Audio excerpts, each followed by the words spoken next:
Louvado seja Deus pela nossa vida, por estar aqui contigo nesse momento para compartilhar a mensagem, a palavra de Deus, a qual é necessário para a nossa vida em todo o tempo.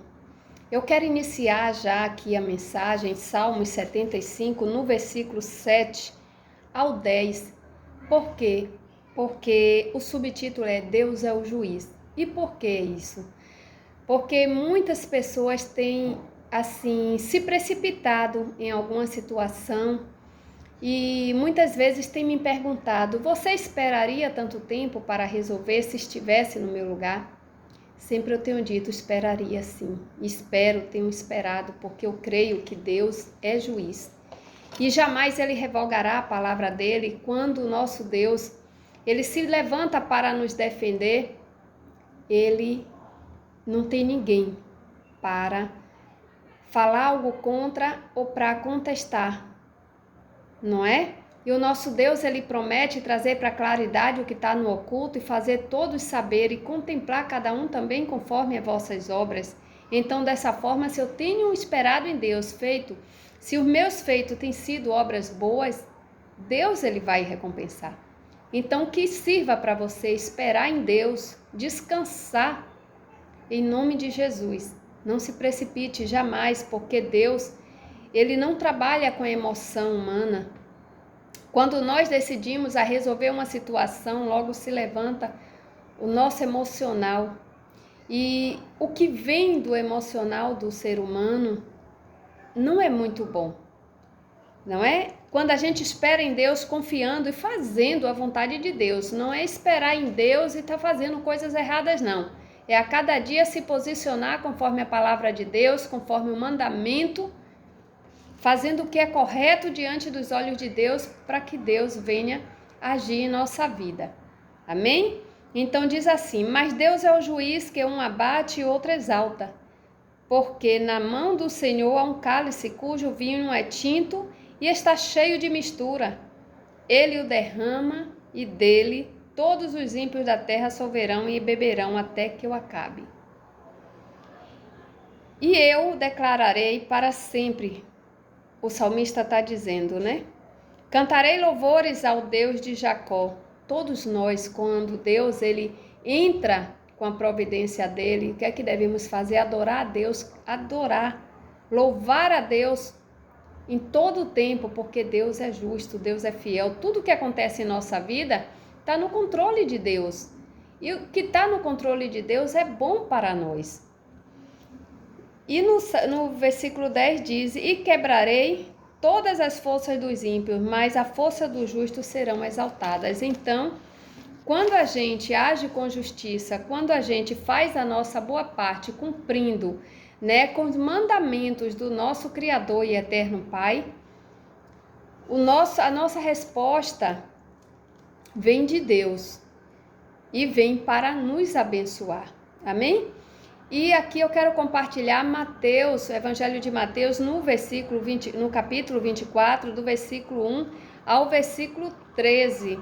Por que eu quero falar sobre essa mensagem hoje? Porque muitas pessoas ao meu redor tenho vivenciado tempos tão difíceis assim, da gente aconselhar as pessoas, da gente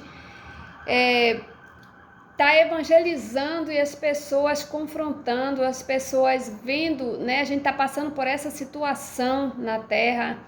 Muitas vezes a gente não tem tempo de respirar, mas já começa uma guerra, já começa uma inundação, já começa tantas coisas ao nosso redor. E o que fazer nessa situação? Clamar a Deus, acalmar com a palavra de Deus, estudar a Bíblia. Sempre tenho dito, estude a Bíblia, a resposta está lá. Porque o nosso Deus é fiel para nos dar a presença do Espírito Santo dele, para nos aconselhar, para nos fortalecer, nos instruir na palavra dele diante do momento que estamos passando. Muitas pessoas perguntam: você tem estrutura para suportar? Isso não te comove? Claro, profundamente. Isso me abala profundamente, mas quando eu vou para a palavra de Deus, Deus, tem misericórdia, o que devo fazer? Orar, clamar. Levar a palavra a toda criatura, porque é mandamento, para que todos aqueles que ouvirem a palavra possam ser fortalecidos também. para que não se desespere, para que não adoeçam mais, porque o nosso Deus, ele é fiel para contemplar, para trazer para dentro de nós um bálsamo de vigor, de força, de tranquilidade. Olha o que diz a palavra dele aqui, no Evangelho de Mateus, no capítulo 24, diz o seguinte: E quando Jesus ia saindo do templo, aproximaram-se dele os seus discípulos para lhe mostrarem a estrutura do templo. E Jesus, porém, lhe disse: Não vedes tudo isto? Em verdade vos digo que não ficará aqui pedra sobre pedra que não seja derrubada. Olha aí. E estando assentado no Monte das Oliveiras, chegaram-se a ele seus discípulos em particular, dizendo: Dize-nos quando será estas coisas e que sinal haverá da tua vinda e do fim do mundo. Olha o que os discípulos perguntam a Jesus. Veja o que Jesus responde.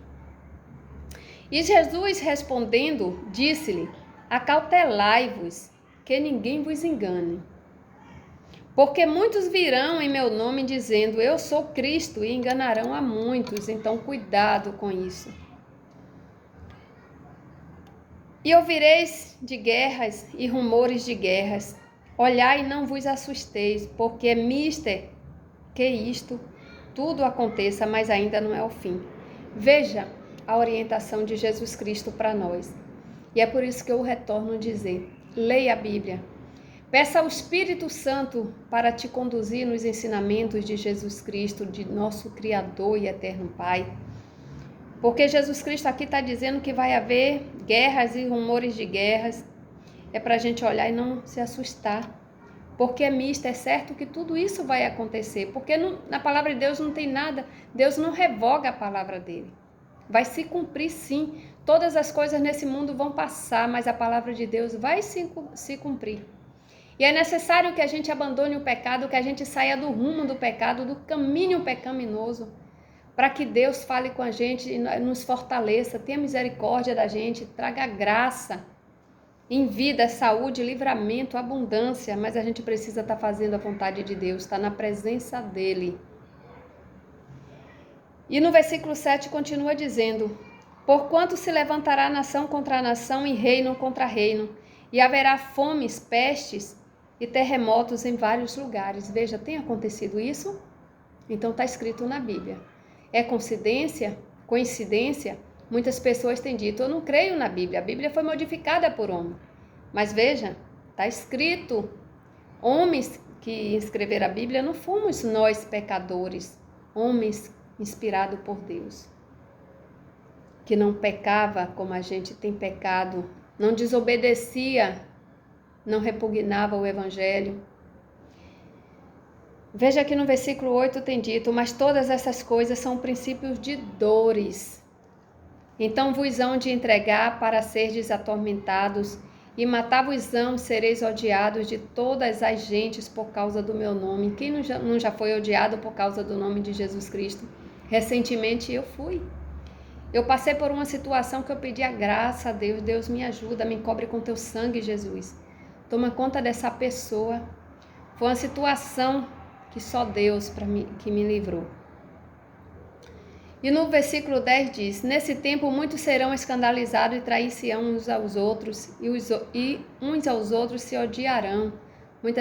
Em muitos lares, um tem se odiado, um tem tramado, não tem suportado o outro quando tem pregado, corrigido na palavra de Deus, né?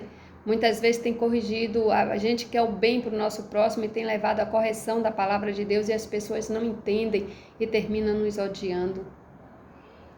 Mas devemos entregar a Deus e orar, porque Deus é fiel e justo para envolvê-lo com o Espírito Santo, para convencer do juízo, do pecado e da justiça e a pessoa se libertar se quiser, né? E no versículo 11 tem dito: E surgirão muitos falsos profetas que enganarão a muitos. Cuidado, você que está pregando a palavra de Deus, que está falando de Deus e praticando coisas erradas, está levando a palavra de Deus de forma distorcida, porque o preço será alto. E você que se afastou da palavra de Deus por algo desse tipo, peça misericórdia a Deus e retorne, reconcilie, porque não foi Deus que te traiu, não foi Ele que fez coisas erradas. Quem te chamou foi Jesus para pregar o evangelho, fazer a obra, continuar a obra que ele iniciou. E por muito se multiplicar a iniquidade, o amor de muito esfriará, mas aquele que perseverar até o fim será salvo. E este evangelho do reino será pregado a todo mundo em testemunho de todas as gentes, então virá o fim. Então a palavra de Deus diz que aquele que perseverar até o fim será salvo. Você que foi chamado para a obra, para a seara, volte, porque tem salvação garantida, tem um galardão garantido. Deus, ele nunca traiu a gente, Jesus Cristo nunca traiu a gente, nunca revogou as promessas e a palavra dele. Então volte correndo, porque a obra te pertence, em nome de Jesus. Amém?